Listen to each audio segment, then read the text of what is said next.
Bienvenidos a una pausa en el camino. Y qué bueno, estamos transmitiendo desde Puerto Rico, la isla del encanto, y estamos muy contentos de estar con ustedes en este escenario tan hermoso. Y queremos compartir la palabra de Dios contigo, y por eso siempre me acompaña mi amigo y mi hermano, el pastor Héctor Matías. Saludos, José Javier, gracias nuevamente y el placer, el privilegio es mío de poder compartir contigo el estudio de la palabra de Dios. Esta semana para nosotros ha sido un reto, y comenzando, ¿verdad?, un mes tan maravilloso y terminando ya este año, vamos a hablar de la educación artística y científica. Cuando oímos lo artístico y lo científico, qué raro que lo oigamos en términos de la Biblia. ¿Qué relación, si alguna tiene, o si se le hizo difícil? Bueno, desde el punto de vista de la área científica, podemos relacionarlo con la creación. Y desde el punto de vista artístico, podemos relacionarlo con la naturaleza. Cada destello en la naturaleza nos habla de la obra creadora y redentora de Dios. Y vemos a través de la pincelada, a través del autor, del creador, la majestuosidad, el poder de Dios y cómo el mundo, dentro de su imperfección, nos muestra la mano creadora y que la naturaleza es un destello del carácter de Dios. Ese versículo, por ejemplo, el Salmo 19:1, que todos los conocemos, Sí. Este versículo tan maravilloso: los cielos cuentan la gloria de Dios y el firmamento anuncia la obra de sus manos. O sea, significa que Dios se revela no tan solo por la Biblia. La Biblia nos dice que los cielos cuentan la gloria de Dios. Sí. Eso significa que además de la Biblia, Dios se revela de alguna otra forma. Desde luego, la naturaleza atestigua, fíjate, que los cielos cuentan la gloria de Dios. Y su gloria tiene que ver con lo que Dios en su carácter es y representa. Es decir, la misma creación nos dice a nosotros de dónde hemos venido, quiénes somos, ¿Y hacia dónde vamos? hacia dónde vamos y a quién pertenecemos, ¿no? Okay. De que no somos una obra al azar y que Dios creó tanto el ser humano como la obra creativa de la naturaleza, de la creación, con el propósito de magnificar su nombre y su grandeza y su poder, y que el hombre pueda deleitarse a su vez en la obra creadora y redentora de Dios. Yo creo que la observación nos permite entender que Dios existe. O sea, por ejemplo, nosotros leemos la Biblia, y la Biblia nos ha dicho desde pequeño que Dios existe. Y la Biblia no simplemente lo trata de explicar, la Biblia lo da por sentado. Usted me lo ha dicho anteriormente. Y es algo que yo he aprendido, ¿verdad?, a través del estudio de la Biblia que hemos hecho juntos. Pero, ¿qué hay de la parte moral? La parte moral de la existencia de Dios. Porque uno puede decir, sí, Dios existe, pero esa parte moral. Bueno, cuando hablamos de la gloria de Dios, dentro de esos atributos se muestra el amor de Dios, quién es Dios.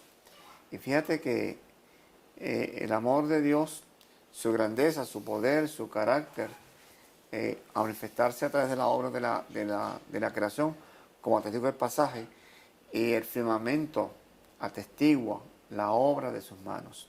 Okay. Es decir, muestra tanto los atributos del carácter de Dios, que es amor, que es benefactor, que es sustentador. También muestra la parte creadora de Dios para el deleite del ser humano.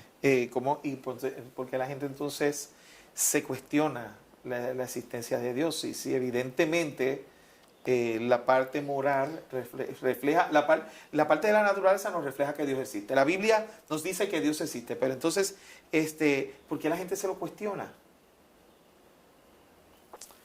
Bueno, se lo cuestionan no por falta de evidencia, porque ya la evidencia está establecida, ¿no?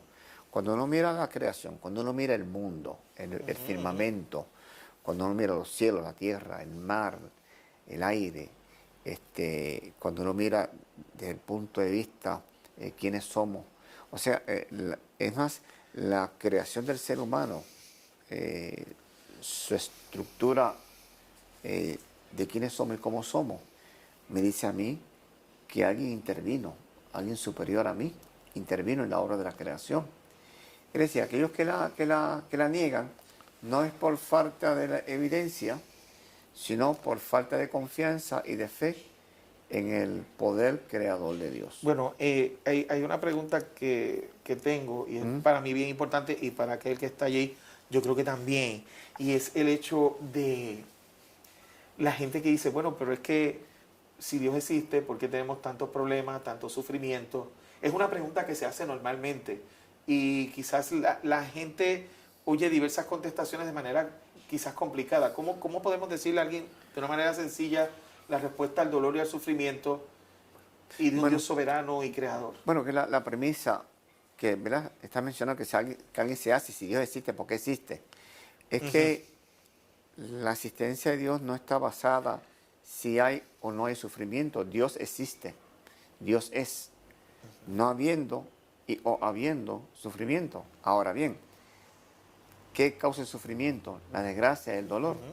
Ahí tenemos que ir al origen del pecado, de la rebelión. ¿Quién la suscitó? ¿Por qué la suscitó? Habiendo sido Dios, siendo Dios un ser perfecto, ¿no? Y su carácter es perfecto, ¿no? Por lo tanto, tenemos que ir a las bases de lo que la Biblia menciona, cómo se originó el pecado y la rebelión. Es decir, aún a pesar de la rebelión y del pecado, el sufrimiento y la maldad, Dios sigue existiendo porque Dios siempre ha sido, siempre es y siempre será. Yo creo que vivimos en un vasto horizonte de libertad. Y el hecho de que vivamos en libertad indica que Dios existe. O sea, nosotros tenemos la capacidad para escoger lo que queramos. Y mucha gente considera que eso no es una prueba de que Dios exista, pero para mí sí. Porque, o sea, todo lo que somos se basa en relaciones los unos con los otros. Y yo creo que también Dios en ese sentido se relaciona con nosotros y comprende nuestro sufrimiento. Bueno, porque el Dios creador, el Dios sustentador, el Dios que a través de su obra redentora y creadora magnifica su carácter, es el Dios de libertad, el Dios que da al ser humano la capacidad y el libre albedrío de decidir. Y por lo tanto, ¿qué mejor muestra el hecho de que ese Dios, el Dios que creó el mundo y todas las cosas que en ellos hay, es el Dios cuyo fundamento de su gobierno y su carácter es la plena libertad? Amén. Libertad que el ser humano ha ejercido y que ejerce, unos para bien y otros para mal. Pero Dios existe y eso es lo importante. Así que quiero decirte en este programa especial que hemos hecho para ti, que Dios sí existe, que tú puedes acercarte a Él, que Él te ama y que siempre estará contigo y nunca te va a abandonar. A mí me gustaría que en estos últimos 40 segundos que nos quedan, pastor, usted hiciera una oración por aquel que no cree. Y que también pues podamos sentarnos a meditar en la obra creadora de Dios y deleitarnos en las mismas, y que la misma nos lleve a fortalecer nuestra fe, nuestra confianza en Él. Oramos. Padre bueno, gracias por tu bondad en esta hora y gracias por el Dios creador y el Dios sustentador de vuestros corazones. Afirma en nuestra vida, oh Padre amado, el principio real de tu palabra y que por ella podamos caminar y afirmar nuestra fe y confianza. Todo lo pedimos en el nombre de Jesús. Amén. Y amén. Hasta la próxima, en una pausa en el camino.